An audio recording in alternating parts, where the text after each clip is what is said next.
Oke, satu contoh terakhir untuk menyelesaikan materi terkait daya pada rangkaian RLC.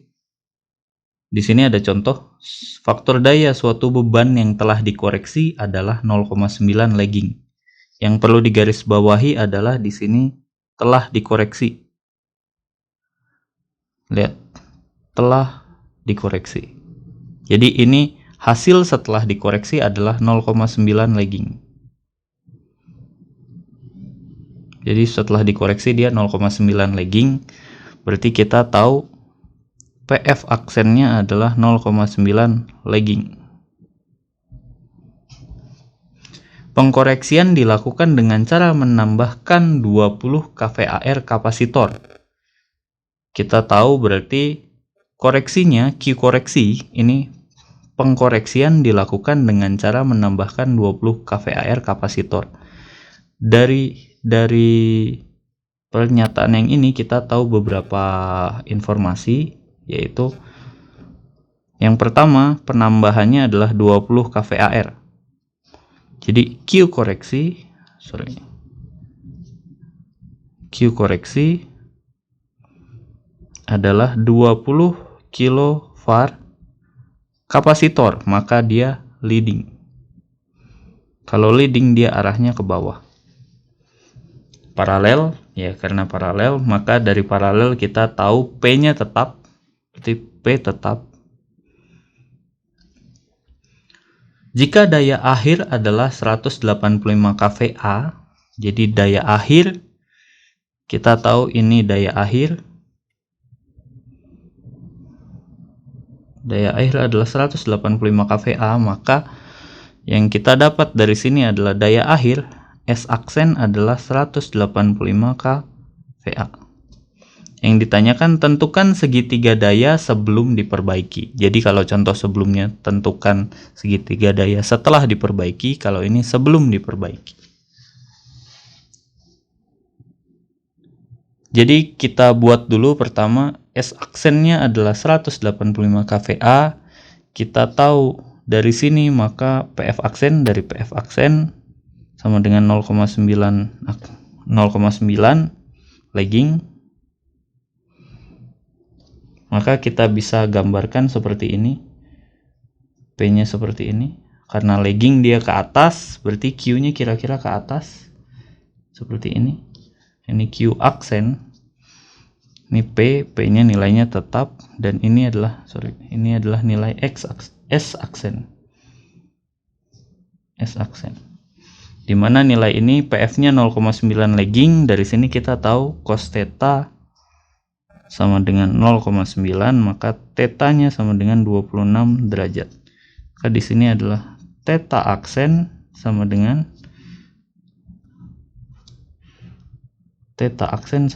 26 derajat. P-nya tetap, yang ingin ditentukan adalah segitiga daya sebelum diperbaiki. Jadi kita tahu penambahan 20 kVAR kapasitor leading, berarti sebelum sampai di titik ini,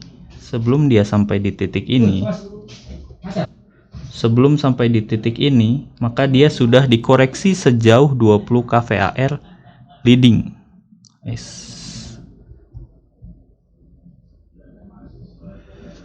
Berarti sebelumnya sudah ada leading, jadi sudah ada leading. Ini adalah Q koreksi sama dengan 20 kVAR. Oke, saya lengkapi dulu di sini 185 kVA.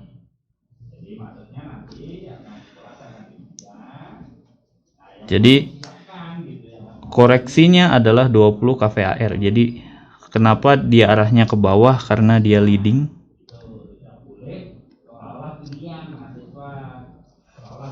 Maka yang kita ketahui adalah sebelumnya Q-nya itu dari sini sampai sini.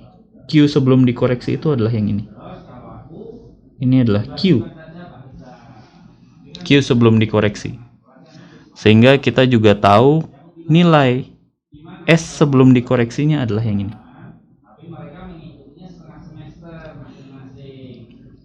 Ini adalah S sebelum dikoreksi. Nah, yang harus diketahui adalah nilai ini berapa, nilai ini berapa, nilai yang P-nya berapa. Kita cari satu-satu. P kita bisa cari dengan cara S aksen dikali cos theta aksen sama dengan 100. Karena P-nya tetap, kita mau pakai yang pakai S sebelum dikoreksi ataupun S setelah dikoreksi bebas saja. Misalkan kalau aksen kita pakai aksen semua, kalau non aksen kita pakai non aksen semua. Saya di sini pakai yang aksen semua. 185 kVA dikali cos 26 derajat sama dengan 185 kilovolt ampere dikali 0,9. P-nya nilainya adalah 166,5 kW atau kilowatt. Q aksen nilainya adalah S aksen dikali sin theta aksen. Maka 185 kVA dikali sin 26 derajat. Nilainya di sini adalah 81 kVAR. Jadi Q aksen nilai di sini adalah 81 kVAR. Oke, di sini ada 81 kVAR. Sehingga Q sebelum dikoreksi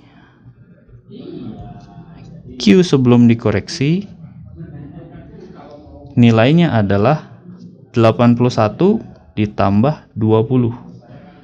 Berarti 81 kVAR ditambah 20 kVAR.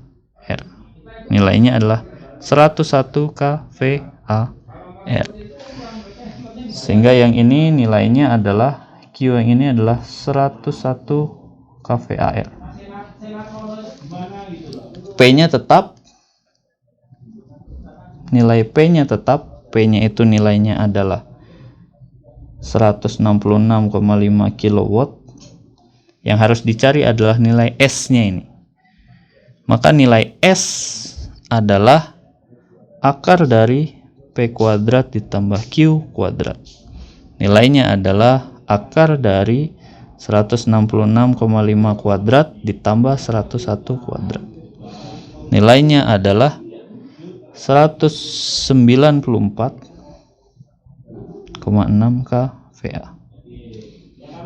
Maka ini 194,6 kVA. Itu 94,6 kVA. Ini jawabannya adalah yang gambar ini. Ini jawabannya. Ini jawabannya. Kira-kira seperti itu. Demikian materi terkait daya pada rangkaian RLC. Jika ada yang perlu ditanyakan, silahkan ditanyakan melalui grup WhatsApp kelas ataupun melalui platform lain yang memungkinkan. Sekian video dari saya, terima kasih.